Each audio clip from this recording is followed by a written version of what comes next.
Good afternoon. और हम अपनी क्लास, ये जो क्लास है, देखो मैं लगातार आपके लिए वीडियो लेक्चर डाल रहा हूं। अगर आप देख भी रहे होंगे तो वीडियो लेक्चर्स को थोड़ा मैं मॉडिफाई करके भी डाल रहा हूं।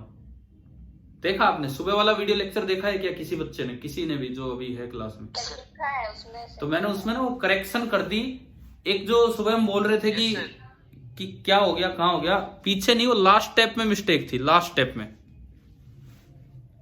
दिख गया था वो आपने, अगर किसी ने ध्यान दिया हो। मैं एक बार आपको जस्ट शुरुआत वहीं से कर देता हूं कि कहां पे क्या मिस्टेक हो रही थी, देखिए, ताकि हम फिर आगे कंटिन्यू करें। उस पिछले वीडियो लेक्चर में मैंने मॉडिफाई कर दिया था। वो हमने आर डैश बाई आर निकाला था, वो स्ट्रेचिंग वाला केस है, स्ट्रेचिंग वाला केस।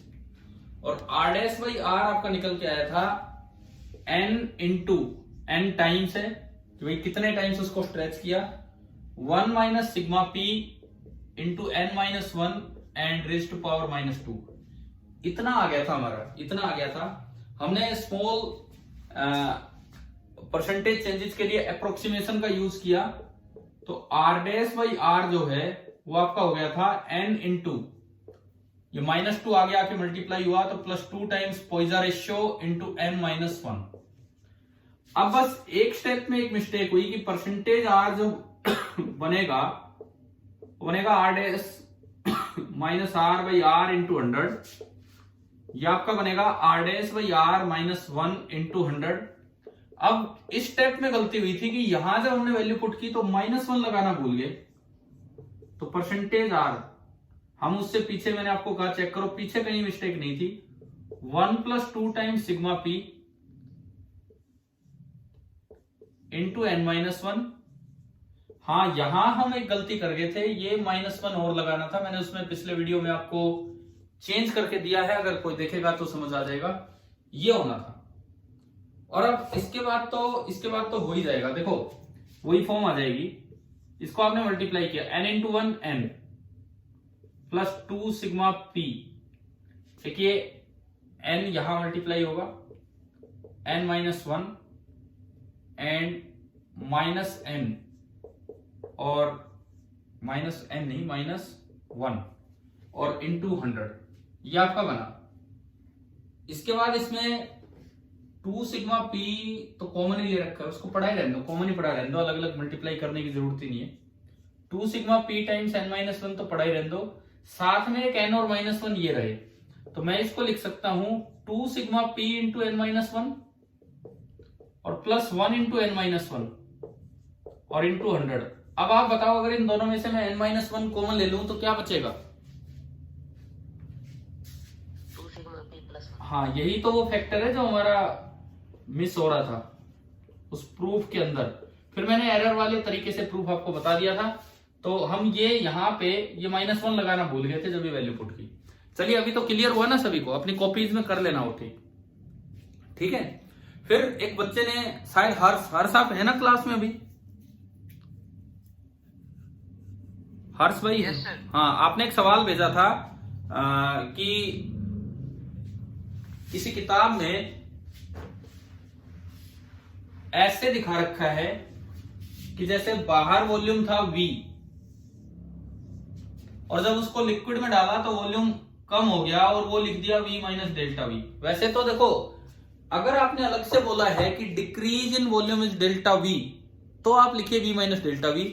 जो स्टैंडर्ड कन्वेंशन है डीवी वाली नोटेशन में, वो तो कहता है कि आपको लिखना चाहिए V + dV, लेकिन dV नेगेटिव है।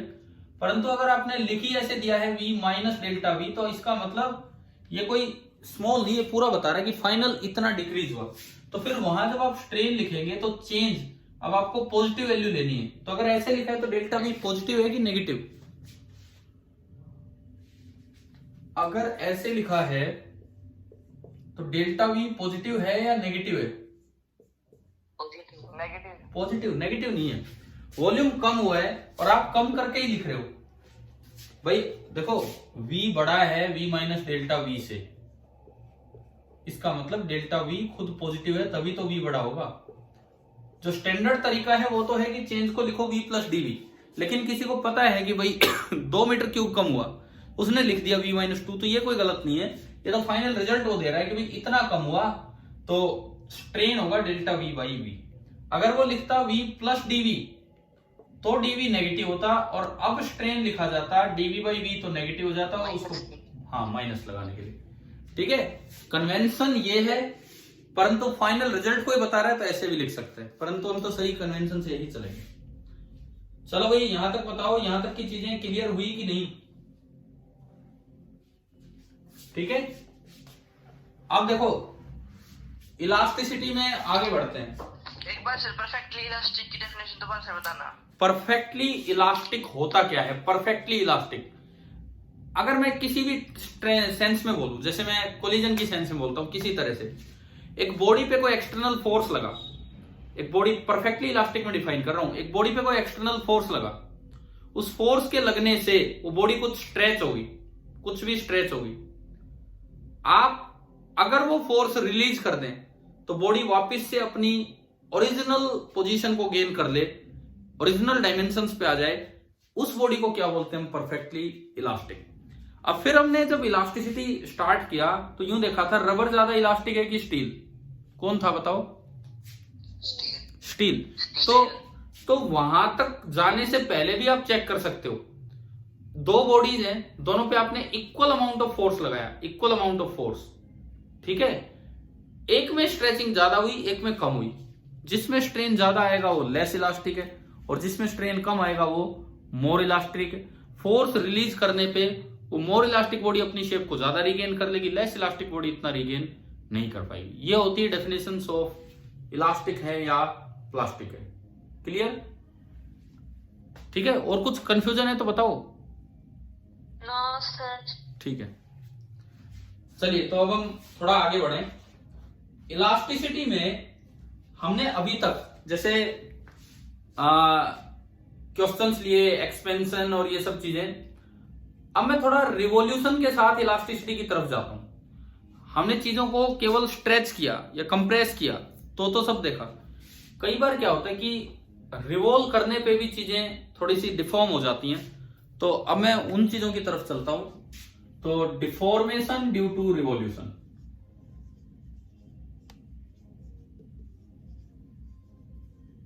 ये जो हल्के हल्के गाने चलते रहते हैं आपको भी सुनाई देते हैं?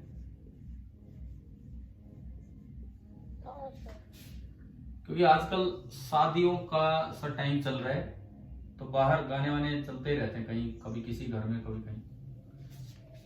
कोई नहीं, ठीक है। रिवॉल्यूशन के कारण डिफॉर्मेशन। अब मैं इस चीज पे आ रहा हूं कि भाई ये क्या चीज है। जैसे मान लो एक रिंग है, मैंने एक टेबल पे रखी, एक मेटल की रिंग।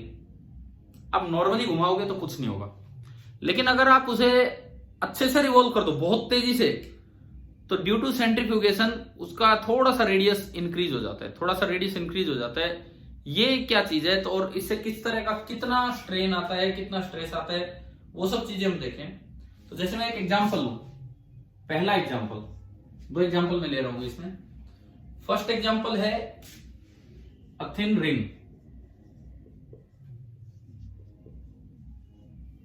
एक पतली सी रिंग है, आप इसको टेबल मानो, ये एक टेबल है।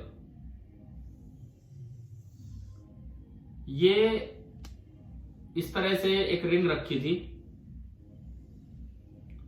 ये उस रिंग का पतला सा क्रॉस सेक्शन है। ये मान लीजिए रिंग का नेचुरल रेडियस है r, नेचुरल रेडियस इसका r है। अब ये आराम से रखी हुई है, this is at rest on A table, horizontally है ये पूरा।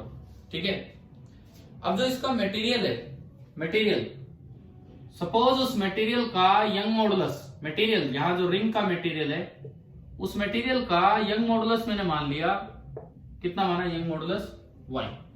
यंग मॉडुलस मान लिया इसका y है। रिंग का मास मान लो m है, total mass of the ring is m, uniform ring है। ठीक है, अब मैं अगर इसे घुमाना स्टार्ट करूं with some angular speed omega, तो थोड़ा सा तो रेडियस इंक्रीज हो जाएगा भाई, बाहर की तरफ एक फोर्स महसूस होगा। और ये क्या होगा कि जब ये रिवॉल्व करने लगी, इसी टेबल पे पड़ी जब ये रिवॉल्व कर रही है, तो इसका रेडियस ना थोड़ा सा इंक्रीज हो जाएगा। ये इस तरह का काम होना है, इस तरह का। और जब इसका नया रेडियस बोला जाएगा may be called as r plus delta r। Final change मैंने बोल दिया r प्लस डेल्टा r। आप dr भी लिख सकते हो। और इस वक्त ये घूम रही है with angular speed omega on a horizontal table, ये है। तो भाई ये बताओ ये कैसे निकाले, इस तरह के डिफॉर्मेशन कैसे निकाले? वो स्ट्रेचिंग वाले तो सीधे थे, हमने पढ़ लिए पिछले 2-3 दिन से। अब ये वाले डिफॉर्मेशन हम कैसे निकाले, इस तरह की चीजें। समझ आ गया कौन से टॉपिक पे हम गए?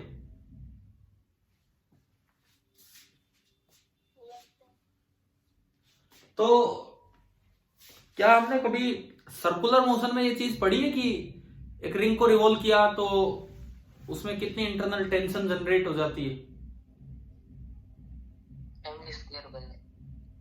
थोड़ा थोड़ा ध्यान आ रहा है, पूरा नहीं ध्यान आया आपको? कभी पढ़ाया था कि ये वाला काम सर्कुलर मोशन के टाइम कि रोटेशन ऑफ रिंग की वजह से उसमें कितनी इंटरनल फोर्स? बिकॉज जाना तो वैसे ही होगा, पहले आपको इंटरनल फोर्स निकालना होगा। अगर वो पोजीशन पे डिपेंड करे, देखो ध्यान से सुनो, पहले आपको इंटरनल फोर्स निकालना होगा। अगर वो पोजीशन पे डिपेंड करे तो एक एलिमेंट मानना होगा। सीखा था ना हमने,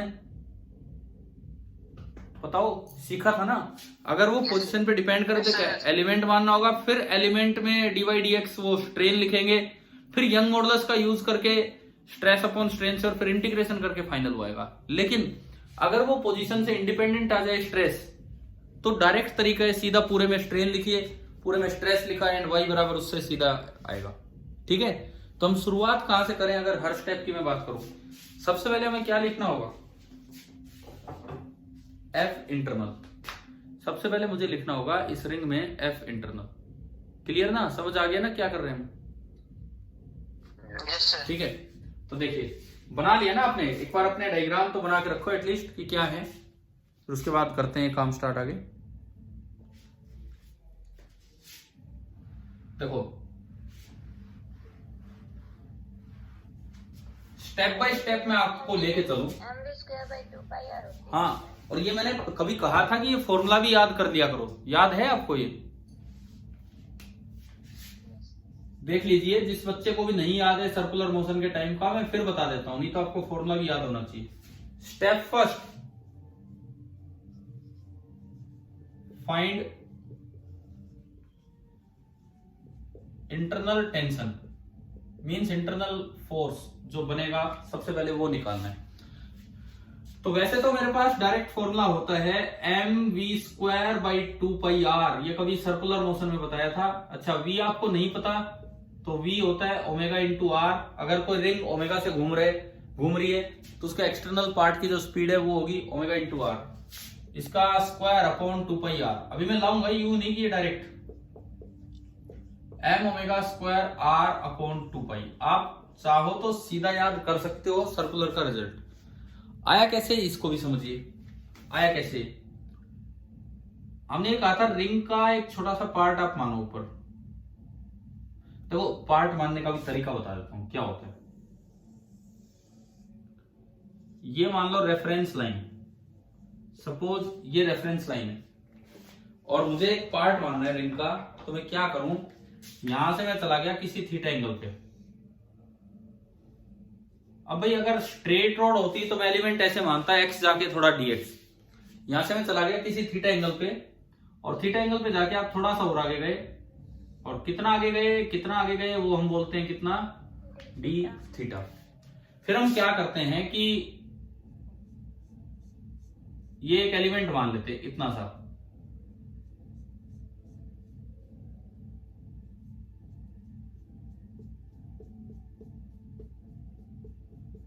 ये हमने रिंग का एक एलिमेंट माना। अब देखो इसको दोनों साइड से ब्रेक कर लो, टेंशन एक पुलिंग फोर्स होती है, तो वो वाला हिस्सा अपनी तरफ खींच रहा होगा इसको टी टेंशन से, इंटरनल फोर्स है, और ये वाला हिस्सा इसको अपनी तरफ खींच रहा होगा विद द टेंशन टी। आपने क्या किया, इस टी के ना दो टुकड़े कर दिए, कंपोनेंट्स किए इधर और इधर, सिमिलरली इधर और इधर। अच्छा देखो, अगर आप थोड़ा सा सिमेट्री या ज्योमेट्री का यूज करें तो ये पूरा डी थीटा तो आधा आधा कितना हो जाएगा, डी थीटा बाई 2 है ना।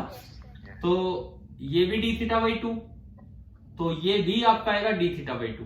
मैं जहां जहां ये आर्क दिखा रहा हूं वो एंगल है डी थीटा बाई 2, ये डी थीटा बाई 2, फिर ये, तो टी का ये वाला कंपोनेंट हो गया कितना, T cos d theta by 2। ऐसे इधर ये वाला कंपोनेंट टी है internal force, T cos d theta by 2, and नीचे वाला T sine d theta by 2, and यहां भी जो नीचे वाला होगा that will be T sine d theta by 2।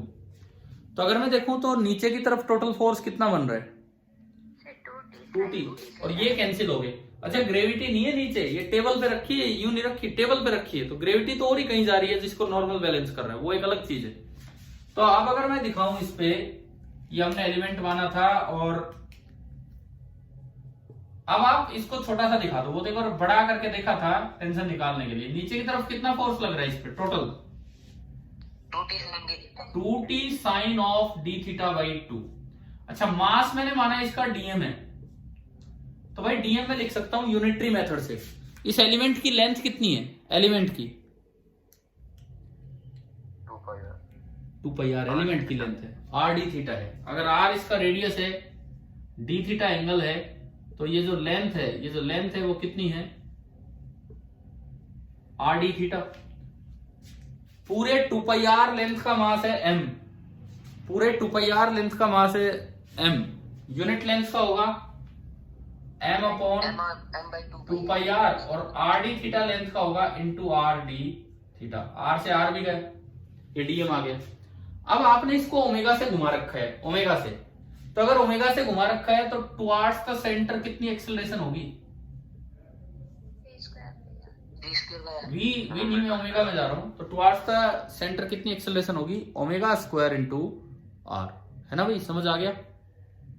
ठीक है, न्यूटन्स लॉ लगा दो इस पे, सेंट्रीपिटल डायरेक्शन में Newton's law, net force 2 into T into sine of d theta by 2 बराबर मास, मास कितना है m upon 2 pi into d theta, ये तो मास हो गया, और इंटू इसकी एक्सेलरेशन ओमेगा स्क्वायर आर। ठीक है भाई, यहां तक आया समझ। अब आप ये बताओ, क्या मैं इस 2 से ये 2 कैंसिल कर सकता हूं? अभी तो नहीं कर सकते, लेकिन हम जानते हैं कि for very small angle sine theta is nearly equal to theta. हाँ, तो अगर मैं इस चीज को यूज करूं तो sine of d theta by 2, इसको मैं लगभग क्या लिख सकता हूं, डी थीटा बाई 2। तो ये बना 2 into T into d theta by 2 is equal to m upon 2 pi d theta into omega square r, ये बना। अब अगर मैं देखूं तो 2 से 2 भी गया, और सबसे बड़ी बात डी थीटा से डी थीटा कट गया। तो आप बताओ यहां से इंटरनल फोर्स कितना आया, m omega square r upon 2 pi. अगर आप बच्चों को ध्यान हो, सर्कुलर मोशन के अगर आपने नोट्स बनाए हो उस समय के, तो पक्का ये काम उसमें मिलेगा, था कि नहीं था बताओ। हाँ, तो आप ये स्टेप अवॉइड कर सकते थे, डायरेक्ट चल सकते थे अगर आपको याद था तो। अब मुझे ये बताओ, क्या ये थीटा पे डिपेंडेंट है क्या ये जो इंटरनल फोर्स है क्या ये थीटा पे डिपेंडेंट है? तो अब तो छोटा हो गया, नहीं तो फिर हमें एलिमेंट मान के उसमें स्ट्रेन स्ट्रेस डीवाई डीएक्स करना पड़ता। अब तो छोटा हो गया सवाल। कैसे छोटा हो गया? मैं मिटाऊं अगर आपने लिख लिया है तो? हाँ, मैं मिटा दूं अगर ये लिख लिया है तो? यस ठीक है। नो सर, ओहो, ये वीडियो लेक्चर में लिख लेंगे। हाँ, कोई नहीं। डायग्राम मैंने बनाया था, कोई नहीं, आप फिर देख लेना। उसके बाद देखो, इसके बाद सुने, पहला काम हुआ कि आपने टेंशन निकाली, और tension internal force F internal या F रिस्टोरिंग, ये आ गया m omega square r by 2 pi. Main बात है independent of theta, independent of element, कहां है कहां नहीं उससे कोई फर्क नहीं पड़ रहा। ठीक है, अगली चीज, let cross sectional area of wire, वो दिया जाएगा सवाल में। Let cross sectional area of wire, वो हमने माना कितना है, a। Cross sectional area. अब ये क्रॉस सेक्शनल एरिया, क्या मैं ए को पाई आर स्क्वायर लिख सकता हूं?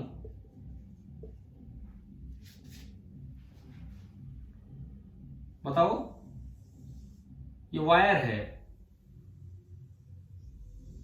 ये आर इसका रेडियस है, तो ए कौन सा एरिया है? ए।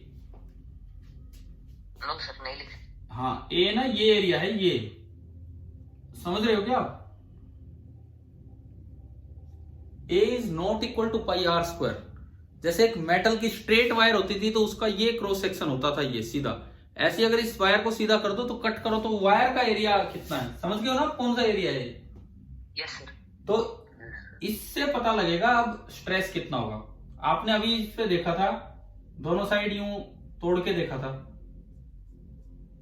यहां भी इंटरनल टेंशन टी आई, यहां भी इंटरनल टेंशन टी आई, तो ए ये वाला एरिया है, ये वाला।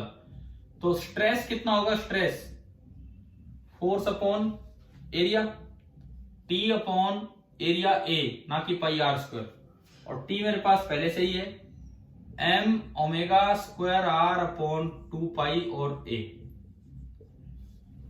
अब लिखो आप स्ट्रेन। अब आप स्ट्रेन लिखो, पूरा इकट्ठा लिखा जाएगा, कोई एलिमेंट मानने की तो जरूरत ही नहीं पड़ रही है। पूरे में स्ट्रेन क्या होगा वो लिखना आपको।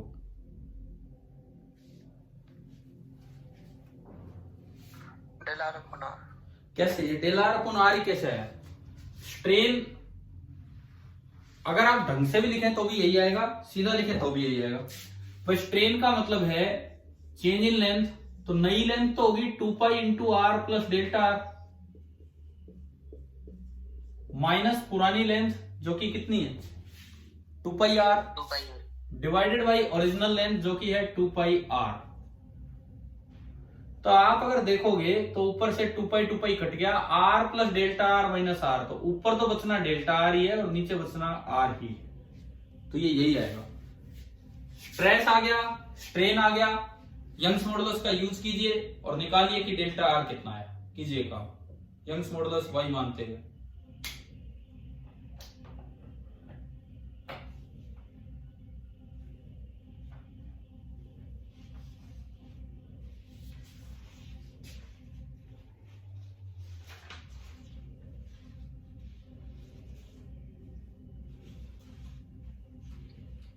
M omega square r square upon Young's modulus 2 पाई।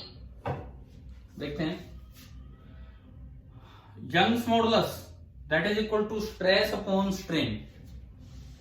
अब अगर मैं उस चीज पे चलूं, Young's modulus y that is equal to stress upon strain, तो वहां से जो स्ट्रेन आएगा that will be stress upon y। यहां से जो स्ट्रेन आया delta r by r, stress आपका आया था m omega square r upon 2 पाई ए और इंटू वाई, एंड फाइनली यहां से डेल्टा आर आ रहा है एम ओमेगा स्क्वायर, यार ऊपर गया r square upon 2 pi y ए।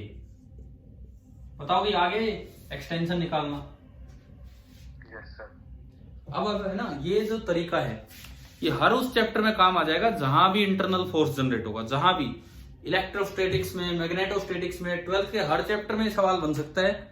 आपको इंटरनल फोर्स निकालना आ रहा है तो एक स्टेप वो आगे लेके चलेंगे और उससे आपको ये चीज कैलकुलेट करनी आ जाएगी कि भाई कैसे क्या करना है। क्लियर? ठीक है। अब मैं दूसरा एग्जांपल लेता हूं इसका, सेकंड एग्जांपल।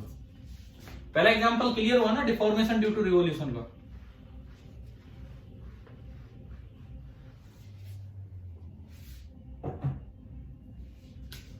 सेकंड एग्जांपल लेते हैं, a thin rod, straight rod ली, जैसे पिछली तो रिंग ली थी, स्ट्रेट रोड ली, मेटालिक है सारे, और उसको आप रिवॉल्व करेंगे। मैं फिर से वही वैसा ही एक एग्जांपल बना रहा हूं आपके सामने। ये मान लो कोई रोड है, इसकी नेचुरल लेंथ है L, area of cross section ये रोड का ये A है, यंग्स मॉडुलस है y। अब ये रेस्ट पे है,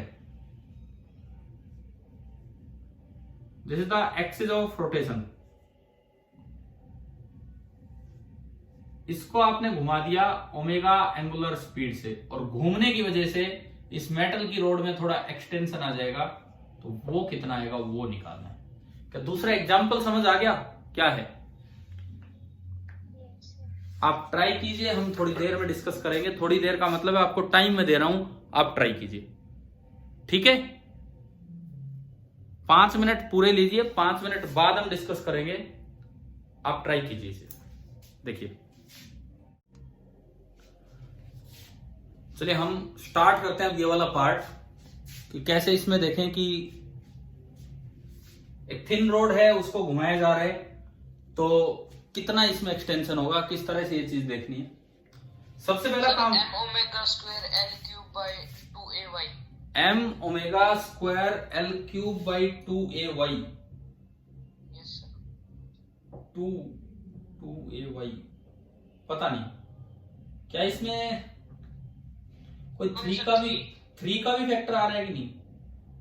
यस सर, 3ay आ रहा है नीचे डिनोमिनेटर में, 2ay है, 3ay। फिर हो सकता है सही, फिर हो सकता है सही। इसका आंसर नहीं लिखा हुआ है मैंने, तो मे भी मेरे जहां तक ध्यान है इसमें 3 आता है।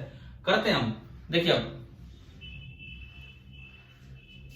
सबसे पहला काम, ये जो ड्यू टू रिवॉल्यूशन हम जिस काम पे चल रहे हैं, सबसे पहला काम ये है कि आपको ना इसमें इंटरनल टेंशन निकालनी होगी। अब वो ध्यान से सुनो कि इंटरनल टेंशन कैसे निकलती है। आपको एक एलिमेंट मानना होगा, मैं यहां से किसी भी एक्स लेंथ पे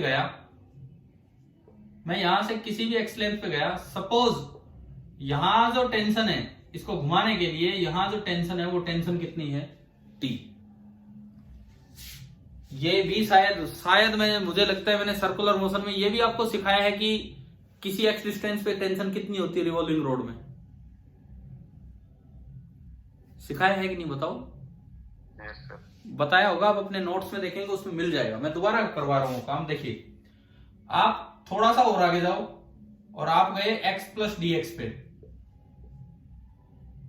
तो यहां जो टेंशन है, मैं अगर इस पार्ट को ब्रेक करूं तो यहां जो टेंशन है वो इधर की तरफ होगी, और टेंशन में थोड़ा चेंज तो t प्लस dt। मैंने बीच का एक एलिमेंट माना जिसपे दोनों साइड ना फोर्सेस दिखा दिए, और ये रोड घूम रही है विद एंगुलर स्पीड ओमेगा। ये हमने एलिमेंट माना है ये।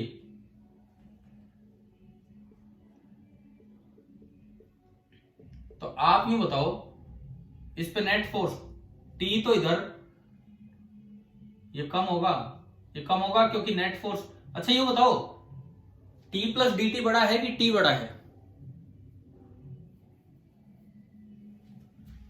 T प्लस dt बड़ा है या T बड़ा है? T बड़ा है सर। प्लस तो इसीलिए लिखते हैं बाई कन्वेंशन, तो dt नेगेटिव होगा यहाँ। और ये अगर मास dm है तो इस dm मास की एक्सेलरेशन टुवर्ड्स द सेंटर कितनी होगी? ओमेगा से घूम रहा है हर पार्ट, x रेडियस का ये पार्ट है, तो एक्सेलरेशन कितनी होगी? Omega square into x। समझ आया? ठीक है, ओमेगा स्क्वायर इंटू एक्स। अब देखो net force towards the centre, T तो सेंटर की तरफ है, इसमें से घटा दो T प्लस dt, वो दूर की तरफ है, बराबर dm into acceleration omega square x. तो ये आपका बना माइनस dt बराबर। अच्छा जी, अब मैं यहां देखूं dm आपने पुट की वैल्यू, dm कितना है बताओ? m by l into dx, और इधर आपका आया ओमेगा स्क्वायर एक्स, ये आ गया। तो इस माइनस को उधर भेज दो, चिपड़ा रहने दो इधर ही। Minus d t is equal to m omega square by l into x d x. ये माइनस डी टी आ गया। मुझे इंटीग्रेशन करना है। अब भी आपको गाने नहीं सुन रहे? ये यहाँ तो बहुत तेज चल रहे हैं बाहर। सुनो, अब सुनिए, मुझे यहां चाहिए टेंशन कितनी है, और मैं जानता हूं सबसे एंड पे टेंशन कितनी होगी? 0, क्योंकि उससे आगे तो कुछ है ही नहीं जिसको सेंट्रीपिटल फोर्स की रिक्वायरमेंट हो। तो आप लिमिट लगा लो, इंटीग्रेशन में लिमिट लगा लो कि जब x दूरी पे आप हो, जब x की वैल्यू x है तो टेंशन कितनी है t, और जब x की वैल्यू पूरी l हो जाएगी तो टेंशन कितनी हो जाएगी 0। इससे मेरे पास tension as a function of x आ जाएगा। मैंने इंटीग्रेशन किया माइनस dt का t लिमिट 0 से t m omega square by l, और ये x dx का बनेगा x स्क्वायर बाई 2 और लिमिट 0 से ना x से l। एंड यहां से अगर मैं देखूं, देखो लिमिट लगी है t से 0, 0 से t नहीं, t से 0। इधर अगर आप पुट करोगे 0 माइनस टी, लेकिन एक माइनस बाहर है तो क्या बनेगा ये प्लस टी। और इधर देखोगे तो m omega square by 2l और अंदर बचा l square minus x square. आप बताओ टेंशन आ गई, इंटरनल फोर्स आ गया रोड के अंदर। Yes sir. ये इंटरनल फोर्स वेरिएबल आया है कि पूरी रोड में एक जैसा है? वेरिएबल। ये किसका फंक्शन आ रहा है?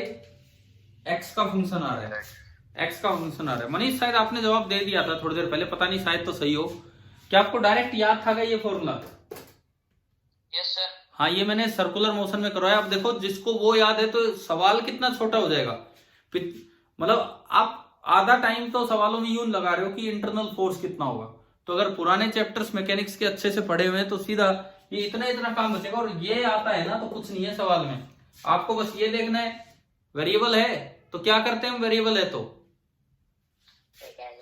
एक एलिमेंट लेंगे जिसकी लेंथ मानते थे dx, लेकिन रिवॉल्यूशन के कारण थोड़ी बढ़ोतरी होने के कारण वो बन जाती है dx प्लस dy।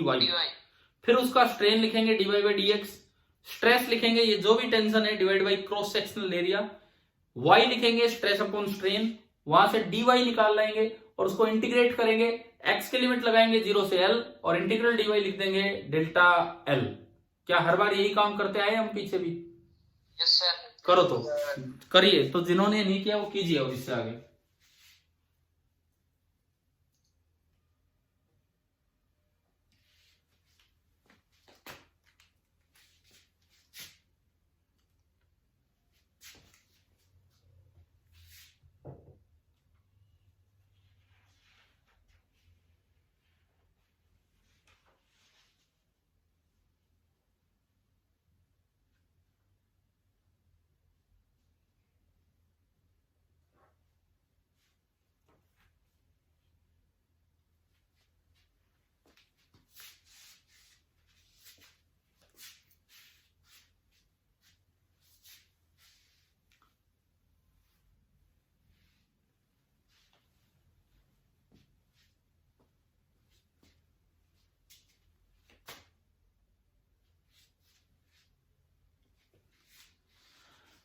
हमने ये जो एलिमेंट माना है जिसकी लेंथ dx है, थोड़ी देर बाद इक्विलिब्रियम सिचुएशन आने पे हम बोलते हैं कि इसकी लेंथ होगी dx प्लस dy,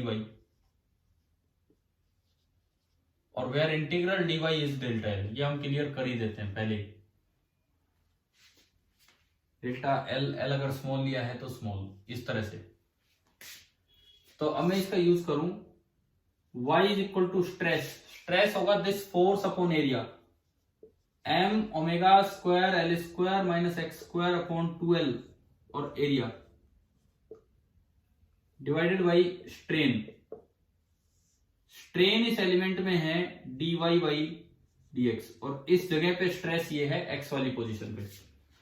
यहां से आपने dy बाई dx निकाला तो dy बाई dx आ रहा है, dx में उधर लिख दूंगा m omega square upon 2ya, ये y नीचे गया, एक l भी है नीचे, L square minus x square और इंटू dx, और दोनों साइड इंटीग्रेशन करेंगे तो इंटीग्रल dy तो होगा डेल्टा l,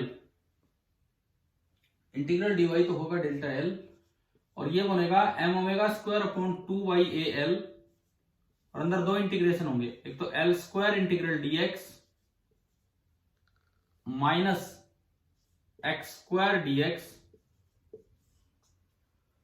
और जो लिमिट है x की लिमिट कहां से कहां लगती है बताओ? 0 से l। 0 से l, ये भी 0 से l। बस आपको ये सिंप्लीफाई करना है। तो ये आया m omega square upon 2YAL। ये इंटीग्रल dx x, लिमिट 0 से l, तो l ही बनेगा, तो l क्यूब हो गया ये, और ये बनेगा x स्क्वायर बाई 2, और लिमिट पुट करेंगे सॉरी x क्यूब बाई 3, तो लिमिट पुट करेंगे तो ये बन जाएगा l क्यूब बाई 3। तो फाइनली ये बना 2/3 l क्यूब, 2 से 2 गया, एक l से एक l भी गया, तो जो मेरा डेल्टा l निकल के आया m ओमेगा स्क्वायर, ये तो ऊपर वाला पार्ट है, l स्क्वायर डिवाइडेड बाई 3, हाँ 2 से 2 कट लिया, 3YA। मनीष जी यही आया था आपका आंसर, है ना? Yes sir. ठीक है। तो देखो यार, आधा सवाल तो इंटरनल फोर्स निकालने में चला जाता है, आधा सवाल, और अगर वो आपको ढंग से आते हैं तो उसके बाद तो आधा ही बचता है कि भाई ये काम करना था आगे हमें। बताइए, अब ये रिवॉल्यूशन वाले मैंने 2 एग्जांपल लिए, क्या दोनों क्लियर हो गए हैं कि नहीं आपको? Yes sir. ठीक है, मतलब कुल मिला के तरीका वही है, चाहे स्ट्रेचिंग हो, चाहे रिवॉल्यूशन हो, चाहे कुछ हो, उसी तरीके से जाना है। 2 सवाल, एक हमने रिंग का एग्जांपल लिया, एक ये वाला एग्जांपल लिया। ये फर्स्ट एग्जांपल के समय थोड़ा सा ये लाइट कैमरा चल रहा था, हल्का कैमरा चल रहा था, तो पहला रिकॉर्डिंग ठीक ठाक हुई होगी, लेकिन दूसरे में थोड़ी अच्छी लाइट है, इसमें ठीक से रिकॉर्डिंग हुई होगी। अब देखो, हो गया ना? मैं मिटाऊं इसको? Yes sir. ठीक है, यस सर। ठीक है, ठीक है।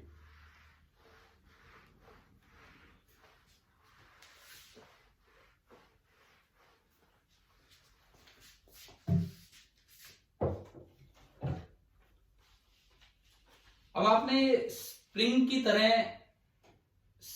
पीछे सीखा है कि स्प्रिंग की तरह काम कर जाता है इस तरह से। अब जब आप एसएचएम वाले चैप्टर में चलेंगे, अभी तो हम वहां है नहीं, एसएचएम वाले चैप्टर में जब हम चलेंगे तो वहां स्प्रिंग ब्लॉक सिस्टम के एसएचएम आते हैं, स्प्रिंग ब्लॉक सिस्टम के एसएचएम। तो वहां पे जब आप जाएंगे तो वही एसएचएम ऑसिलेशन इलास्टिक वायर के साथ भी करवाए जाएंगे। तो जो फॉर्मूला स्प्रिंग का बने, हम उसकी जगह बस के की जगह क्या यूज कर लेंगे, पीछे एक लेक्चर में हमने सीखा था, के की जगह क्या यूज कर लेंगे, YA/L। ध्यान है? Yes sir. तो आपसे मैं एक क्वेश्चन पूछता हूं, क्वेश्चन ये टॉपिक है पूरा, और अब तो एक ऐसा तरीका हमारे पास आ चुका है कि हम बिना प्रूफ के सीधा लिख पाएंगे कि क्या है क्या नहीं। अगर मैं एनर्जी की बात करूं, इलास्टिक पोटेंशियल एनर्जी, मैं एनर्जी की बात कर रहा हूं, elastic potential energy in A strained body, खिंची हुई बॉडी है, तो उसमें डिफॉर्मेशंस के कारण कितनी इलास्टिक पोटेंशियल एनर्जी स्टोर होगी, इस चीज की चर्चा हम करेंगे। मान लो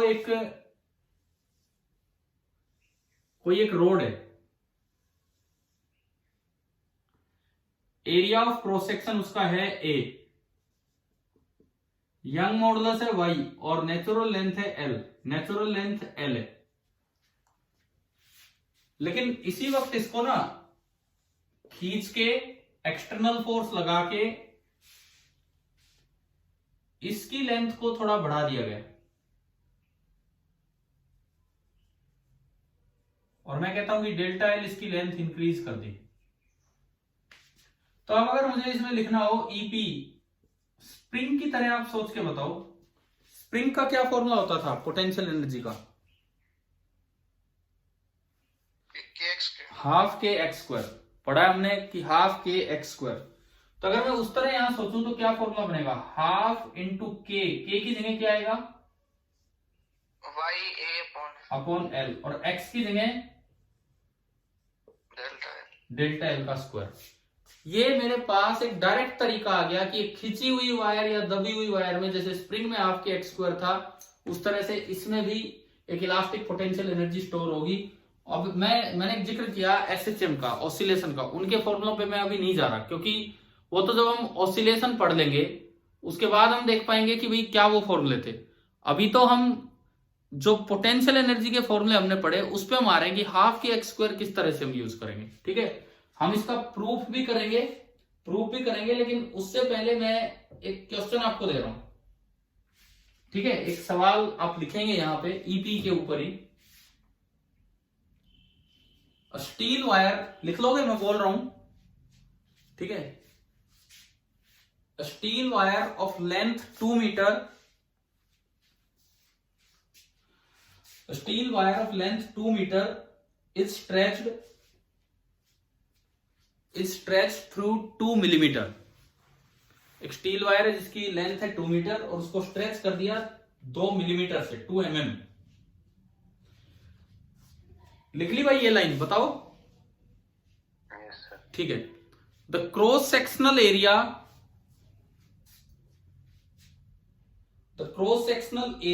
of the wire is 4 mm square। Cross sectional area of the wire is 4 mm square. कैसे लिखते हो, ब्रैकेट लगा के स्क्वायर लगाते हो या बस सीधा? ब्रैकेट लगा के सर। इसका मतलब घबरा रहे हो, डर रहे हो, कॉन्फिडेंस नहीं है, इसका मतलब ये है। इसका मतलब कॉन्फिडेंस नहीं है कि मिली इसके साथ है या कहीं अलग है। मैंने आपको कभी कन्वेंशंस के साथ बताया है, यूनिट में कभी भी मिलीमीटर लिखा है तो मिली अलग नहीं है। आप एक पे भी स्क्वायर लगाओगे तो पूरे मिलीमीटर पे वो स्क्वायर है, कभी ब्रैकेट लगाना ही नहीं है। इससे डर लगता है कि भाई इसको पता नहीं है कि यूं है। ठीक है, अगर ये होती ना यूनिट, जैसे मैंने कल परसों आपकी क्लास थी, हाँ आपकी थी, मिली न्यूटन और मीटर न्यूटन का जिक्र किया था।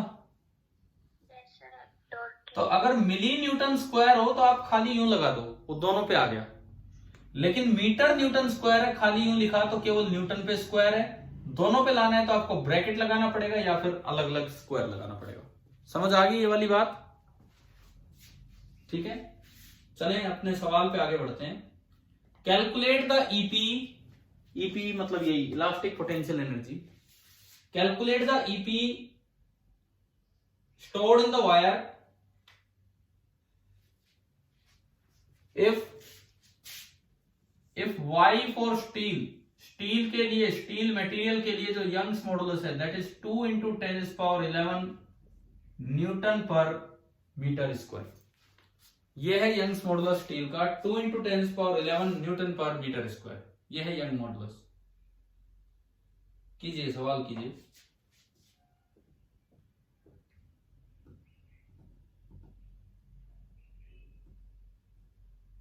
जूल में आंसर दीजिए आप, कितने जूल?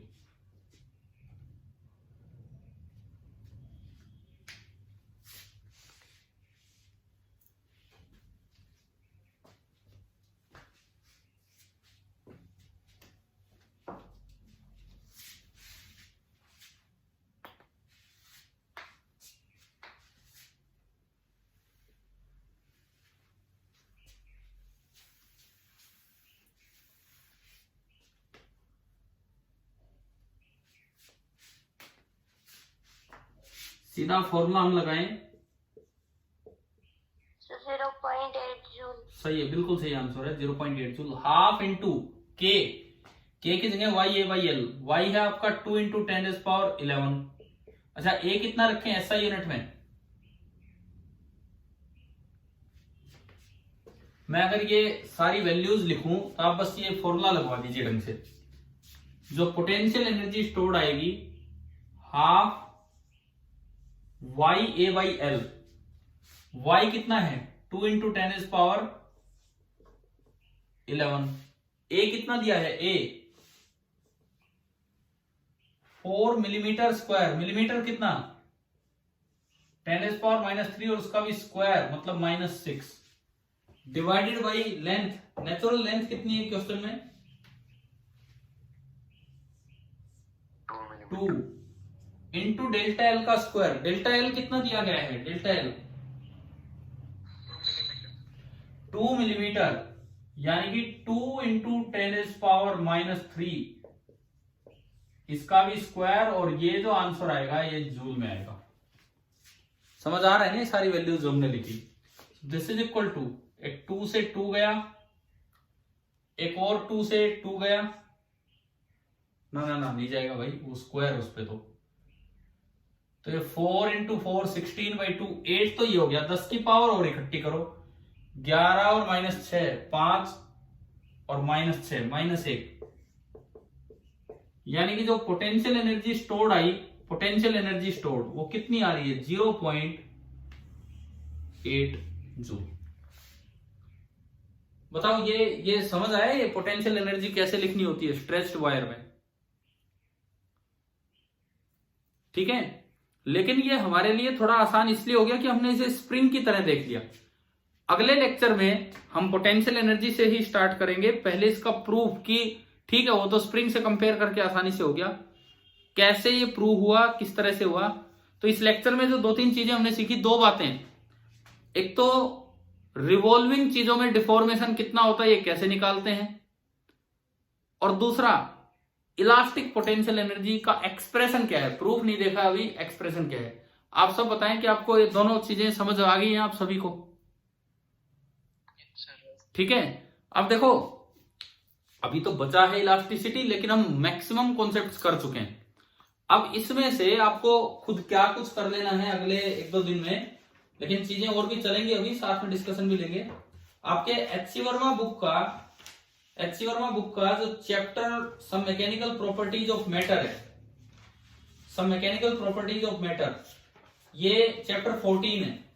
पूरा मैकेनिकल प्रॉपर्टीज ऑफ सॉलिड पे नहीं है, इसमें कुछ लिक्विड वाला पार्ट भी है। इसमें से कितना सॉलिड का पार्ट है, कितने सवाल हैं, मैं आपको अगले सीपीपी में एडिशनल होमवर्क में नीचे लिख के दे दूंगा। अगले सीपीपी में एडिशनल होमवर्क में नीचे लिख के दे देंगे वो, प्लस एनसीईआरटी में तो सेकंड पार्ट में पहला चैप्टर ही है मैकेनिकल प्रॉपर्टीज ऑफ सॉलिड, ये 2 पार्ट अच्छे से कर लेने। हमने ये ऑनलाइन में दोबारा अपना इलास्टिसिटी से स्टार्ट किया था, कुछ 4-5 लेक्चर्स हो चुके हैं, तो इस चैप्टर को तो यार इतना अच्छा कर लो कि कोई भी सवाल गलत ना हो, ठीक है। अभी इस क्लास के बाद आप ट्राई कर लेंगे एच.सी. वर्मा के क्वेश्चन नंबर मैं आपको बताऊं, ऑब्जेक्टिव फर्स्ट के पहले 10 सवाल। हाँ जी भाई बताओ, ये कर लेंगे होमवर्क? पेज नंबर 298 पे है, मतलब मेरी बुक में तो पेज नंबर 298 है, अगर कोई नए में कोई चेंज ना हुआ हो तो। HCV objective first question number 1 to 10, इसके बाद लिक्विड का स्टार्ट हो रहा है, तो आप 1 से लेकर 10 तक तो अपने ट्राई कीजिए, ठीक है। अगली क्लास में मिलते हैं, आपको बता दिया जाएगा कब होगी कब नहीं। हाँ जी बोलिए, कुछ कह रहा है कोई?